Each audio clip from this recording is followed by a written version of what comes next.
A very good morning to you. This is Off the Shelf.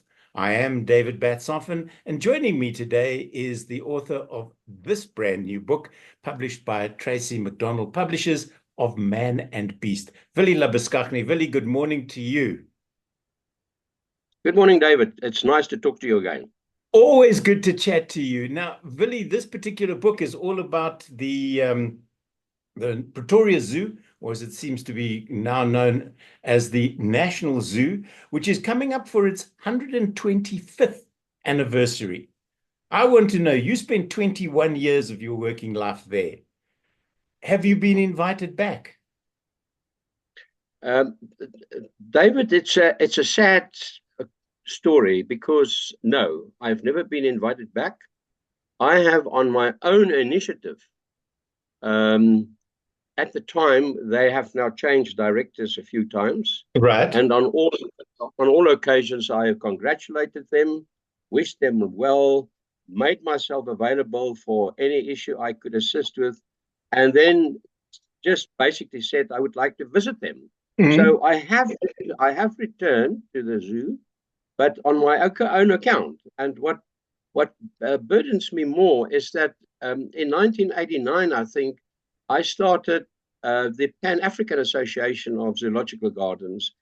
I started it, man alone, Mhm. and they've had that meeting all over Africa, in fact, and on a few occasions back at the National Zoo, which acted as host. Mhm. And I've never been invited just to be there. And if I recall, when I took over as director, I've always honored my previous directors, invited them to functions, even made a chauffeur available to collect them. So no, I have not been back on their invitation. I Mhm. have been back on my own accord. Uh, But you won't be part of the celebrations, basically. I, I, no, not No. not as yet. Oh, okay. I have There's still not yet. time. Maybe if they see This, this, they'll go, "Oops, you'll get an email. well, We seem to have lost your we haven't received your RSVP yet. Please, will you say whether well, you're coming or not?" the the date of the celebration was supposed to be 21 October. So It's a bit late for they that. might decide to do it, invite me for next year, but certainly not for this year. So let's talk about Of Man and Beast. Firstly, why the gorilla? Why did you choose this particular image for the cover? I mean, why not the Komodo dragon? Come on now, Billy. That's also a good question, and I have to give credit to my partner. She saw a beautiful photograph of a gorilla, Mhm. and we submitted this to Tracy, who obviously the publishers who are the ultimate uh, decision takers on this issue. And she says, no, she doesn't like that gorilla, but if we want the gorilla, she will find us a better one. So, but in retrospect, it actually, as I assume that you have read part of the book, that I do talk about the gorillas, particularly in the Kahuzi-Biega National Park, Yeah, and the fate of gorillas and the problems of gorillas. So the gorilla face in itself, to me, amplifies some of the stories that I talk about in the book it about the does. future of gorillas. It does indeed. And I'm going to pull you up on the, I assume you've read part of the book. I have read this entire book cover to cover, Billy, because I made that mistake with your first book and I almost lost out on some wonderful information that you share in that book and that we actually seem to run along parallel lines, you and I, in our work Yes. careers. So I read this, I sat in the bush this past week and I read the entire thing cover to cover. The only thing that I was wondering about is Pretoria Zoo had an aquarium that I Yes. actually dived in for some sort of charity while I was at a particular radio station. Somewhere I have photographs of me inside the tank doing one of Yes. those signs, but you don't focus too much on that. You know, um, what I write about, Mm. what I wrote about the book, was to try and share with the reader a day in the life of a zoo director. Yeah. And yes, I probably should have said something more about the aquarium, because it still remains the largest inland marine aquarium in Africa. And I spoke to somebody 3 days ago, and I said, if there's one reason why a visit to the National Zoo is still of relevance, is to visit the aquarium, because it really was, and it still is, I think, an excellent aquarium. I know that, excuse me, but just before I left, we actually improved the entire system. You know, especially when you work with marine marine animals, temperature is absolutely critical. And we could basically sit in front of a computer and move water from the one tank to the other tank, temperature from the one tank to the other tank. So it was really up to date with the most latest modernized thing. So it is a good aquarium, and I must admit that. Yeah. Now the other animal that I remember with fondness, because I was there as one of the journalists for when the animals arrived, was your Komodo dragons. And Yes. that was an exciting exhibition. And what I didn't realize is that there is something or somebody called a zoo architect who seems to specialize in building habitats for animals. You know, David, I happened to have a meeting with John Dry a couple of weeks ago. It was 10 years before our centenary celebration that I approached the department to say, we need to develop a new master plan, or a master plan. The zoo didn't have a master plan. We should develop a master plan for the zoo. And strangely enough, they then agreed to it.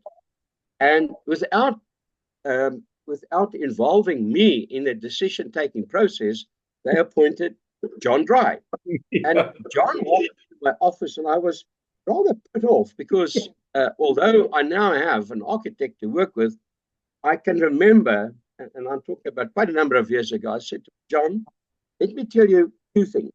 One is, every zoo director in the world thinks he's the best architect, and every architect thinks they're best zoo director. Now, we're not that. You and I will have to go through slides. And at that time, I had about 50,000 slides, these old slides of zoos. And I said, I'm going to take you through all that. And I'm going to show you the good points and the bad points, and what I want and what I don't want. So John not only developed, which I still think one of the most excellent master plans that I've ever seen, but as a response to that, he was then appointed not only to do the Komodo dragon exhibit, but also the koala exhibit. Okay. So he was the only one in South Africa who specialized in zoo architecture at that time. Yeah, right, for sure.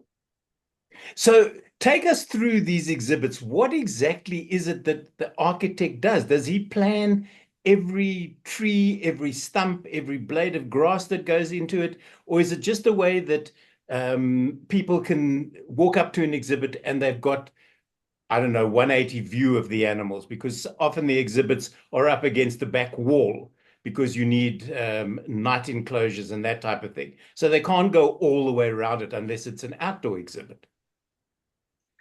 That is a great challenge. And I think that is certainly where not only the architect, but also the zoo director and his staff work together. Now, let me give you one example. We at that time, it might still be the largest walk-through aviary in South Africa. Right. And when we started talking about the design criteria, I said, I need various habitats. Unfortunately, it was located in an uphill area, so we could create different habitats. So number one is utilize the area to create as many potential habitats as you possibly can. Right. Starting with a river down at the bottom. I said, I also want rain. Oh, So we had a certain area where the staff, where the visitors were warned that every 20 minutes in this area there will be rain, just to create that atmosphere of some animals, some birds love the rain. mm. And I said, but you can't have rain without thunder. So they need thunder as well. So we constructed huge loudspeakers, and Right. the whole process started with actual lightning. And we actually had lightning and thunder and then rain falling in a certain area. And it was, I think, about a 4-level thing. Okay. So let's just pick up on thunder and lightning, Willie. Thunder, lightning, and rain at Wow. different levels. Different levels. So you had certain areas of the enclosure that were dry areas, and certain area that were constantly underwater. And so you now select the animals to suit that habitat. So the design criteria used by zoos all over the world, and I'm using internationally recognized institutions. The whole idea is to create habitats, and that's a major challenge to an architect, because you could create a habitat, but together with a habitat, the latest type of technology is to have mixed exhibits. So you no longer have a chimpanzee sitting lonely in a bar cage. You create a habitat that will suit the chimp or gorillas or whatever, but it also create an opportunity to display other animals in the same area. So your selection has got to be very, very careful. And that's a great challenge. So fortunately, zoos have world over, have moved away from cement and concrete barred enclosures to creating habitats. And the same thing with the Komodo dragon. You know, we had the Komodo dragon, for instance, I love water. I feature very prominently in all my designs or requests for the architect to design. They used to call me Willie Labuschagne. So I love these waterfalls. And so there was a water inside the Komodo dragon, but the Komodo dragon had a very thick glass, obviously a security. And I said, but people will see the water, but they won't hear it. So you're going to create a waterfall for me outside that area to create that impression that the people are actually hearing the water in the Komodo dragon exhibit. So the zoo in your time was a proper immersive experience. Yeah, it was. And you know, the thing, David, is that I'm being kept informed about zoos worldwide, except my own national zoo, unfortunately. And it's amazing. And this is what I'm on my third book, as you may want to know. And I spent a little bit more time on talking about international zoos. And it would be surprised, I think most people would be surprised to know, not millions, billions of dollars that are spent by zoos on creating the correct environment for the animal, but also on the ex situ protection, taking money and in that habitat, trying to restore the habitat. So the role of zoological gardens, which is certainly going to feature very prominently in my next book, will hopefully change the mind of people about close all zoos. And I've said it many times. I had an interview the other day with a person who said, if there is a protest march to close down zoos, I'll be probably right in front with a condition that 95% of zoos should be closed down. Yeah. But the remaining 5% of world zoos are critically important on protecting animals. And I'm using examples in my next book of animals not only saved from breeding in zoos, but reintroduced them back into the wild. So the role and the function of a zoo has changed considerably. So in this book, I just wanted to say, the day in the life of a zoo director. And we had on times more than 1 million visitors a year. Right. We had 9,000 animals. And you had that experience of that chimpanzee. Anything can go wrong. Well, with so many visitors. Yeah. And you touch on that incidents and accidents in the zoo. Yeah. And you were very lucky because they were few and far between. And even like the guy that fell into the lion enclosure, how he survived the fall is a miracle because it's a long drop. And then the fact that the lion is lying on him and munching on his shoulder, and the policeman now wants to shoot the lion. I would have gone, yes, take the shot, but shoot the guy. Leave the lion. Guys can be replaced. Stupid people can be replaced. And those are the decisions that a zoo director must take. And there's no book. Go to page 65. What do you do when that happens? There's nothing like that. And in my epilogue of the book, which you said you read from cover to cover, I again touched on that issue where I had a lot of guys there ready with every possible weapon that you can consider, even bow and arrows. What would have happened if the lion actually killed that person? Yeah. But I have been held responsible for a murder. The police were, at that time, the guy was still alive, and he survived it. And I said to the police, take your toy away. I'll take the decision. But what would have happened if the lion had killed that person?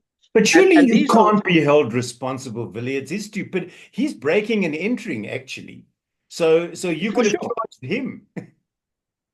Sure, that's true. But the fact that there was, and I referred to that case of a number of years ago in the Brookfield Zoo, where a toddler of about 4 years old fell into the gorilla enclosure.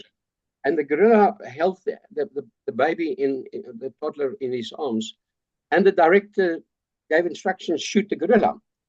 Well, it's a difficult decision, but this is the type of thing that I wanted to bring across, what I called near misses. And you're right, in 50 years, I've been very close to it, but I've never had any fatal accident. And the lion is one of those cases where the guy fell into he deliberately jumped into the lion enclosure. But there were guys of the jaguar when he nearly scalped the guy, the bear that got out, the elephant that we had to be able to immobilize Charlie the elephant and get him across. So these were the day-to-day happenings that the zoo director, other than the normal administration, and you have to confront it with, and it's so wonderful.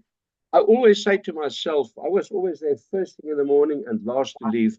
When I walk up that steps to my office, I said, what is going to happen today? you mustn't test the universe, Willie, because it will clap you. And you've found that out on a couple of occasions. I mean, how do you break the news to visitors to the zoo? There's a bear on the loose. You can't do a PA announcement. Folks, run for your lives because there's something out there now that can eat you. You've got to keep it very low-key. You've got to try and I know that some zoos, and I don't know if it happened here, Willie, some American zoos, when they do those sort of animal escape things, they put staff members in costume and they run them around, and then they have other people chase them just to see what the reaction of the public is. When a bear comes beetling down on them, and it's actually a guy in a bear costume. I haven't heard of that. I'm not surprised.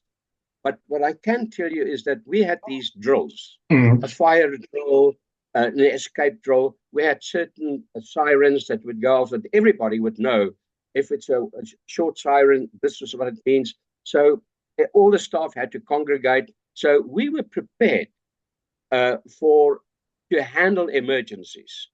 But you could never, we never had a guy in a bear or in a gorilla suit chasing other people.